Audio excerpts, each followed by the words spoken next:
हरे कृष्ण। सत्यम परम धीमहि। श्रीमद् भगवद गीता एक मार्गदर्शक। भगवान श्री कृष्ण ने अनेक तरह से अर्जुन को आत्मा के बारे में समझाने का प्रयास किया और अभी भी उनका प्रयास जारी है। भगवान कह रहे हैं कि आत्मा शाश्वत है और इस बारे में अर्जुन मैंने तुम्हें कई तरह से समझाया। अब एक और तरह से भगवान आगे बता रहे हैं।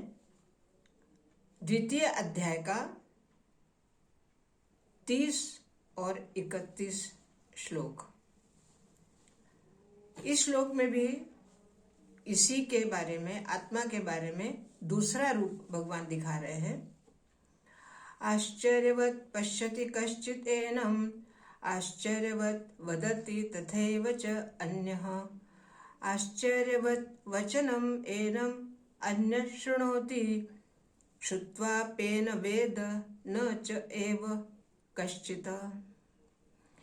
देहि नित्यम् अवध्योऽयम् देहे सर्वस्व भारत तस्मात् सर्वाणि भूतानि न त्वं शोचितुम् अर्हसि। बार बार एक ही बात को भगवान कह रहे हैं और वो इसलिए कि हमारे जो ज्ञान चक्षु हैं वो खुल जाए। भगवान कह रहे हैं कि हे भारत, यहाँ पर अर्जुन को भारत कहकर संबोधन किया है कि हे भारत, कोई ज्ञानी लोग इस आत्मा को आश्चर्यवत समझते हैं। कोई आश्चर्यवत देखते हैं, कोई आश्चर्यवत कहते हैं, कोई आश्चर्यवत सुनते हैं और कोई समझने के बाद भी समझ नहीं पाते हैं। जिस देह में आत्मा है वह अवध्य है, उसे कोई वध्य नहीं कर सकता, अर्थात उसे कोई मार नहीं सकता।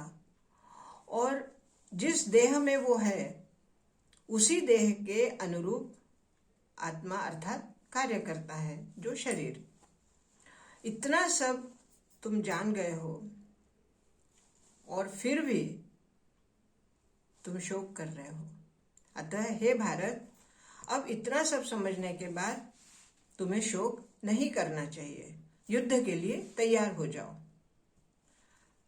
अब यहाँ पर हमें इस बात को समझना होगा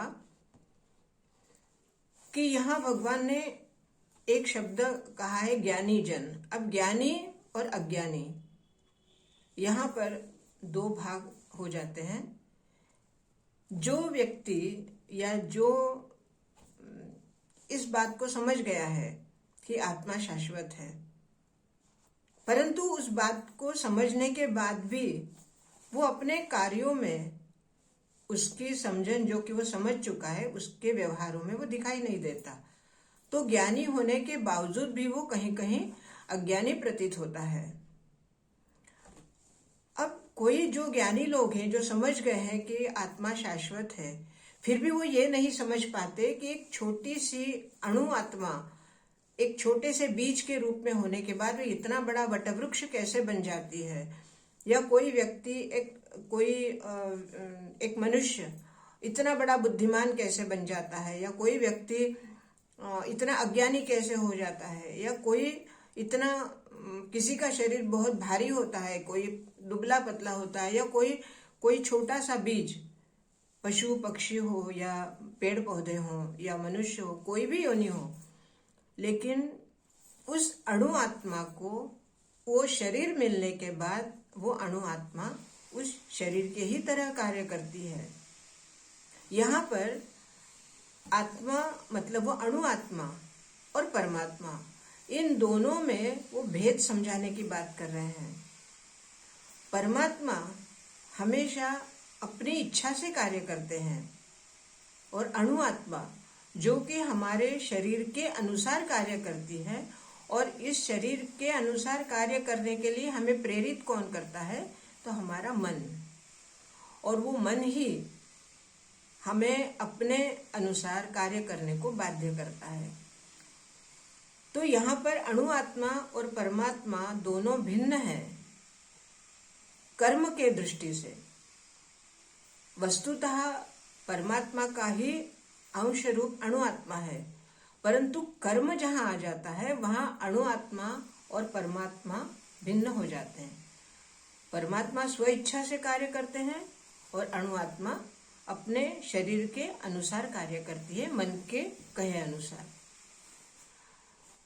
अब यहाँ एक बात और समझ में आ रही है कि जिस तरह से आश्चर्य करते हैं कोई ज्ञानी जन, तो आज भगवान ये कह रहे हैं कि अगर तुम्हें इस बात का ज्ञान हो गया है कि आत्मा शाश्वत है, अणु आत्मा जो भी जिस शरीर में है वो उसके अनुसार कार्य कर रही है, तो अतः सामने अर्जुन को कह रहे हैं कि तुम्हारे सामने जो युद्ध के लिए भीष्म पितामह है, गुरु द्रोणाचार्य है, कृपाचार्य है या अन्य जो भी लोग हैं, वो मारने के बाद अर्थात तुम्हारे मारने के बाद किंवा किसी और के मारने के बाद, वो मरने के बाद उस शरीर के लिए तुम्हें शोक नहीं करना है।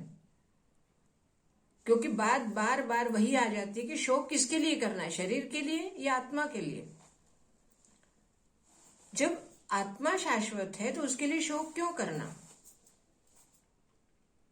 इसीलिए उनका फिर से आगे वो क्या कह रहे हैं कि तस्मात् सर्वाणि भूतानि न त्वं शोचितुम अर्हसि। और इतना सब समझने के बाद भी तुम शोक कर रहे हो। अब यहाँ युद्ध के लिए अगर हम ध्यान दें तो युद्ध के लिए बार बार भगवान को अर्जुन को प्रेरित करना, कहीं कई ऐसे लोग हो सकते हैं कि जिनके मन में यह है कि भगवान हिंसा की तरफ क्यों बढ़ा रहे हैं। ये बिल्कुल गलत विचार है। भगवान हिंसा करने के लिए नहीं कह रहे हैं, परंतु यह युद्ध सत्य और असत्य के साथ है। सत्य के लिए युद्ध कर रहे हैं और असत्य बात का वध कर रहे हैं, इसलिए ये हिंसा नहीं है।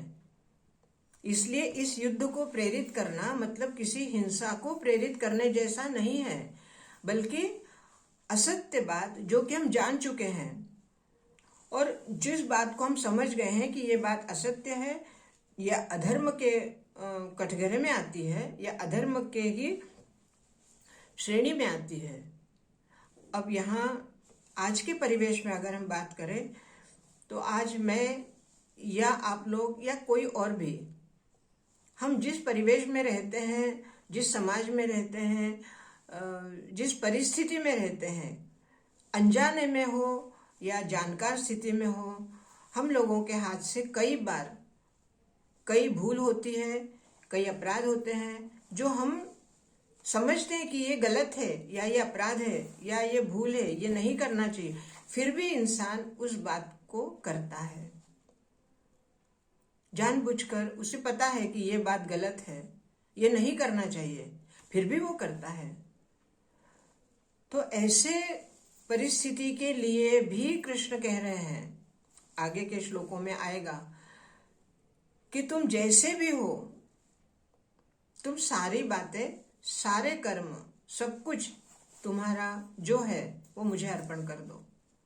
अर्थात वो एक तरह से हमें आश्वासन दे रहे हैं, हमें आश्वस्त कर रहे हैं कि मान लो तुमने ये कबूल कर लिया कि हाँ भाई हमने अपराध किए हैं, हमने भूल की है या हम गलत मार्ग से चल रहे हैं, यहाँ मैं कह रही चल रहे हैं ना कि चल रहे थे। आज भी अगर हम आज भी कुछ भूल कर रहे हैं तो उस बात को भगवान के सामने कह दीजिए कि हाँ भाई हमने ये भूल की है या हमने ये अपराध किया है। लेकिन भगवान के सामने जब हम कोई बात कह देते हैं, हमारी भूल को या हमारे अपराध को हम जब मान लेते हैं भगवान के सामने, तब दोबारा उस कार्य को ना करें। परंतु फिर भी यहाँ पर बार बार एक बात फिर से आती है कि ज्ञान होने के बावजूद भी अज्ञानियों की तरह व्यवहार किया जाता है। जो बात भगवान अर्जुन के माध्यम से हमें कहना चाह रहे हैं, उस बात को हमें समझना है, आगे बढ़ना है और इस ज्ञान गंगा जो कि गीता के श्लोकों के माध्यम से भगवान श्री कृष्ण ने हमारे ऊपर एक कृपा वर्षाव किया है,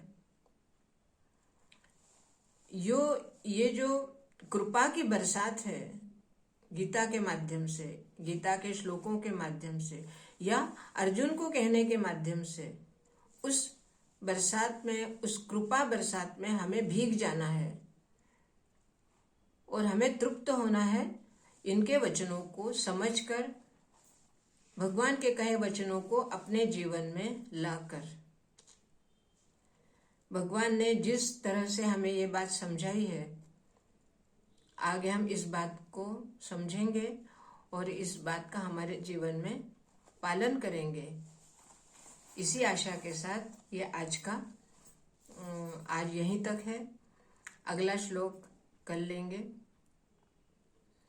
इसके बारे में अगर आपके मन में कोई शंका हो, कोई विचार हो या कोई सुझाव हो तो आप मुझे अवश्य कहिए।